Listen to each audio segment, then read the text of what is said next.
Tu vois Lune, il est 5 heures et nos copains sont déjà réveillés.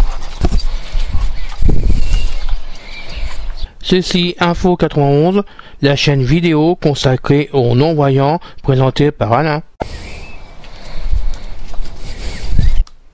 Salut, depuis des années j'enregistre des podcasts pour les non-voyants et vu le succès que j'ai eu avec et que maintenant ceci Info 91 démarre très bien je trouve pour un début. Et bien, en plus de ça, comme on demande que ces podcasts servent à plus de personnes sur Internet et donc sur YouTube, et ben j'ai décidé, et j'espère que ça fera plaisir à d'autres personnes, de vous les offrir en les mettant en vidéo pour que ça passe sur YouTube. Et donc, de temps en temps, vous verrez apparaître un ancien podcast remis au goût du jour pour YouTube et pour les personnes. Et donc, voici aujourd'hui l'un d'eux. Là, j'ai maintenant l'iPad Pro version 9.7. Donc, on va essayer de vous décrire l'appareil tout simplement. Donc, bien sûr, il y a dessus un écran Retina, qui est vraiment le meilleur actuellement d'écran, qui est assez lumineux. Cet écran est assez lumineux et a une résolution de 2048 à 538. Pardon, 36 à la fin. Cet écran s'adapte automatiquement à l'éclairage ambiant de la pièce. Il est doté d'un affichage True Tone.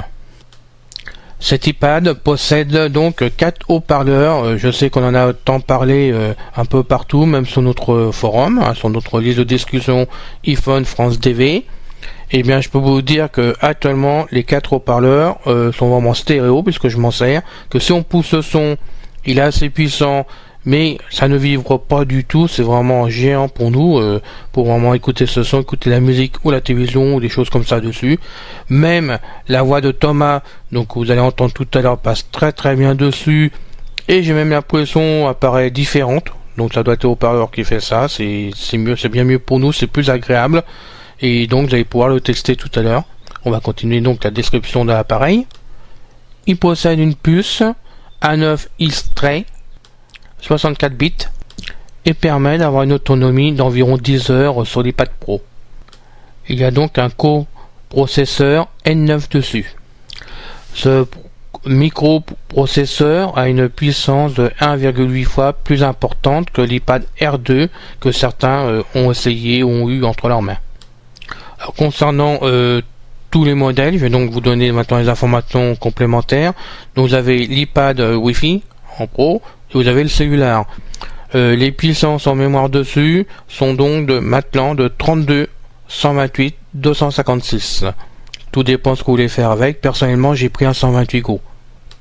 Concernant l'iPad Pro 9.7, donc maintenant je vous donne ses dimensions et son poids, bien sûr.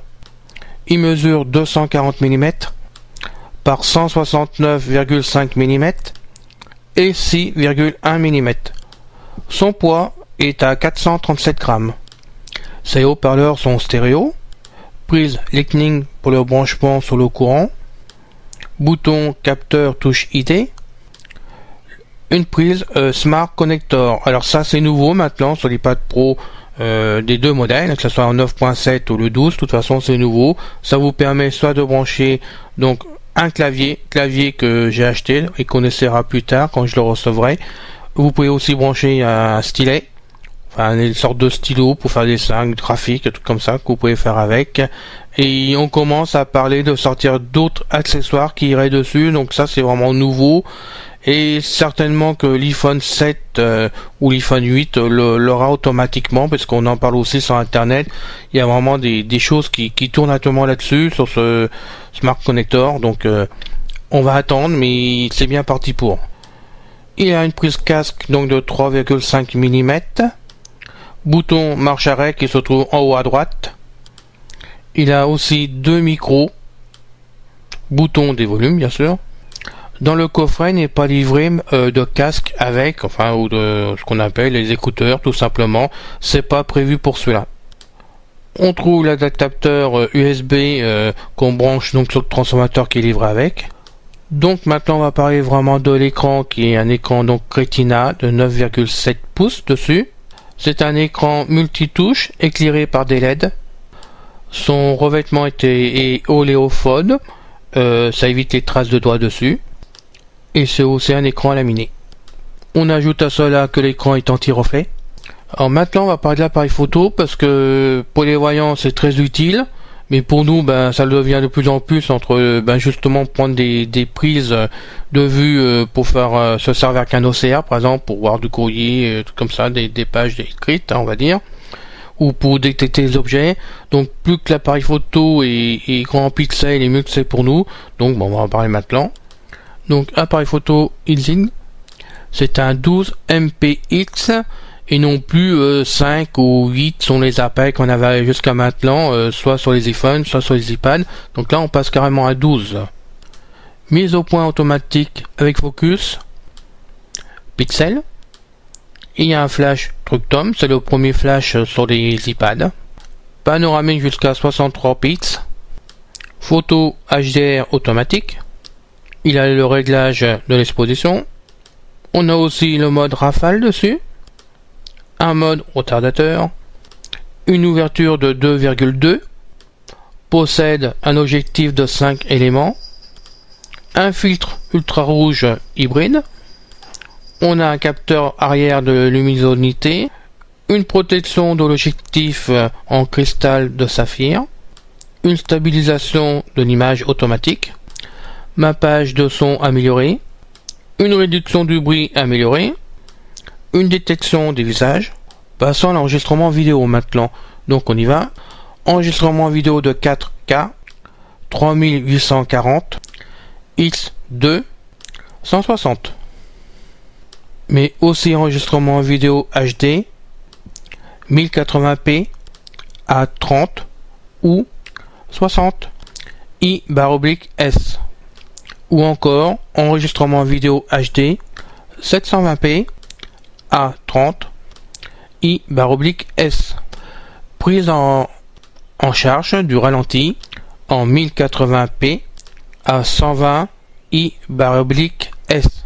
Accéléré avec stabilisation. Stabilisation de qualité de cinéma. Zoom vidéo de 3x. Détection des visages. Maintenant la caméra Vastang HD. Appareil photo 5x. Pardon, 5px. Enregistrement vidéo HD 720p. Retina flash. Ouverture 2,2. Photo et vidéo HDR automatique. Capteur arrière de luminosité. Réglage de l'exposition. Mode rafale. Mode retardateur. Détection des visages. Petit rappel des haut-parleurs, puisque je lis la fiche en même temps que je vous la lis, donc c'est pas toujours évident pour moi. Donc 4 haut-parleurs, on peut cacher un des 3 haut-parleurs, on aura toujours le même son quand même qui sortira de l'iPad, il n'y a pas de souci pour cela. Franchement, les sons, peu importe que vous soyez en portrait ou en paysage, le son reste le même, j'ai fait l'essai, c'est vraiment formidable d'avoir ça en son derrière, et il faut vraiment l'écouter pour vraiment y croire, parce que y a rien qui bouge, ça vivre pas, c'est fluide, ça va très très vite quand même, et le son est vraiment impeccable. Donc on va encore l'essayer tout à l'heure, mais ils ont fait un sacré effort sur les haut-parleurs, moi je trouve, de ce côté-là. Donc on continue. Concernant le Bluetooth, par contre, c'est une version 4.02 et là j'ai pas essayé des accessoires dessus en Bluetooth. J'ai une oreillette, j'ai la Bose en enceinte, j'ai pas encore essayé. Par contre, ce que je peux vous dire, c'est que pour l'instant, j'arrive pas à partager mon iPhone 6 avec l'iPad Pro. Pour l'instant, je trouve pas la solution, ça ne passe pas. Donc je suis vraiment dessus à chercher, c'est une solution. On continue. Nous avons un gyroscope à 3 axes dessus. Un accéléromètre, un baromètre, capteur de luminosité ambiante. Concernant la batterie, c'est donc une batterie lithium, polymère, rechargeable, intégrée à l'iPad, de 27,5 WH. Et pour finir sur cette fiche, quand même qui était importante à dire, même si c'était pas évident, ils redisent bien qu'on a une utilisation de 10 heures en principe, avec la vidéo, avec tout ce qu'il faut, ça dure 10 heures, donc on devrait être tranquille. Bon, on en parlera dans le futur, selon mes usages, Mais déjà, je peux vous dire que ça tourne. Donc il n'y a pas de souci. Donc